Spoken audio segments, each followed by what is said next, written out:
C'est-à-dire que l'espèce humaine, on a un certain nombre de besoins premiers. C'est ce qui est défini un peu par l'approche rhénane, nordique. Bon. Un logement. Oui, attends, laisse-moi finir. Non, non, mais laisse-moi finir. Je le présente plus philosophiquement. Et ça se trouve chez Épicure, j'ai déjà eu l'occasion au café philo d'en parler. C'est-à-dire, on a tous besoin de quoi pour survivre? D'eau, de manger, de dormir, d'avoir un abri par rapport aux intempéries, d'avoir des proches, des gens à qui parler, des conversations, etc. On n'a pas besoin de grand-chose. D'amour, c'est encore mieux, ou d'amitié. Voilà. Franchement, est-ce qu'on a vraiment besoin d'autre chose? Non. Donc voilà la question. Est-ce que vous connaissez-vous une société, là, au XXIe siècle, qui se préoccupe du bien commun dans ces termes-là? Moi, je n'en connais pas. Parce que déjà, dans notre pays, il y a des dizaines de milliers de gens qui n'ont pas de logement, vous marchez dessus sur les trottoirs, et qui ne bouffent pas leur faim, ou qui ont des logements pourris, etc., et qui n'ont pas le minimum vital, parce qu'avec le RSA, on ne vit pas. Donc, moi, je représente très facilement qu'est-ce que c'est que le bien commun.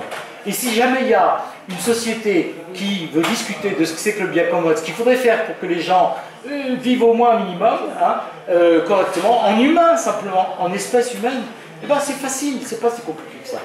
Ensuite, point suivant. Il faudrait que ce soit des biens hors du marché. Oui, bien sûr, le bien commun, il y a communisme. Il y a d'autres personnes non, mais qui ont demandé. Est-ce que je peux terminer? Alors tu termines après, parce je que... fermerai ma gueule. Ok, et non, je c'est préfère pas ça. terminer.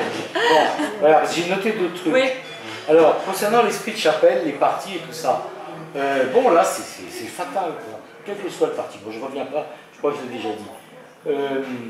Alors oui, donc ce que je voulais, c'est lire un tout petit passage, parce que le seul moment où Simone Weil parle de quelque chose qui pourrait correspondre à un régime, enfin d'un moment politique français, qui correspond, tu l'as lu en partie, mais je vais insister dessus, qui correspondrait à ce que c'est que, en gros, la volonté générale, c'est là. Elle dit, s'il y a eu en 1789 une certaine expression de la volonté générale, une certaine expression, bien qu'on eût adopté le système représentatif, vous voyez, elle est contre le système représentatif.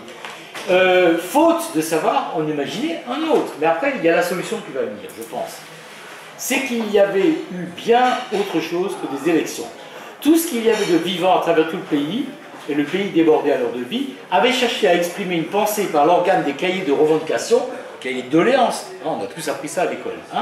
Et, mieux encore après, les représentants, donc ceux qui ont porté les cahiers de doléances à Paris, à l'Assemblée, s'étaient en grande partie fait connaître au cours de cette coopération dans la pensée.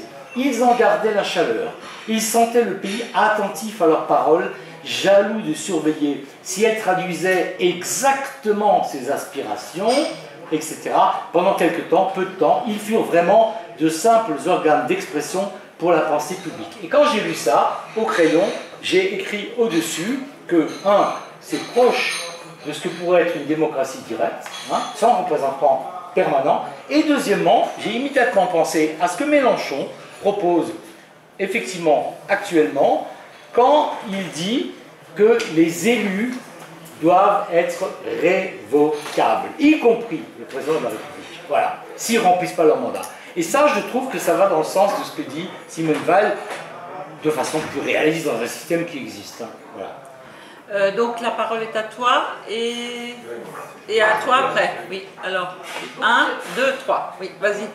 On a parlé ce soir de démocratie représentative, de compromis, de consensus. Or, pour qu'il y ait toute cette pratique-là, il faut qu'il y ait demande d'avis. C'est-à-dire, comme tu disais, Jean-Claude, on ne nous a pas demandé notre avis sur beaucoup de sujets. Ouais. Mais le problème, c'est que finalement, est-ce que vous êtes certain que la population a envie de donner son avis? Parce que pour donner son avis, il faut avoir des informations, il faut bosser le sujet, il faut se plonger dans des problèmes que la population n'a pas forcément envie.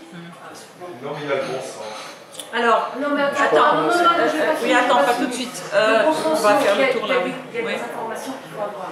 Je voudrais signaler que Strasbourg est en train de lancer des ateliers de démocratie participative. Je suis d'accord que ça va créer des problèmes, il va y avoir plein d'embrouilles, de favoritisme, de népotisme, mais je trouve ça déjà quand même courageux, parce que ça leur prend du temps aux fonctionnaires, ça leur prend de l'argent, ça leur complique la vie beaucoup, énormément, parce que je ne sais pas si vous avez été, mais le début, la répartition des ateliers, les gens sont très nombreux finalement, et il faut absolument que la population prenne son destin en main. Si vous n'avez pas ce genre de proposition,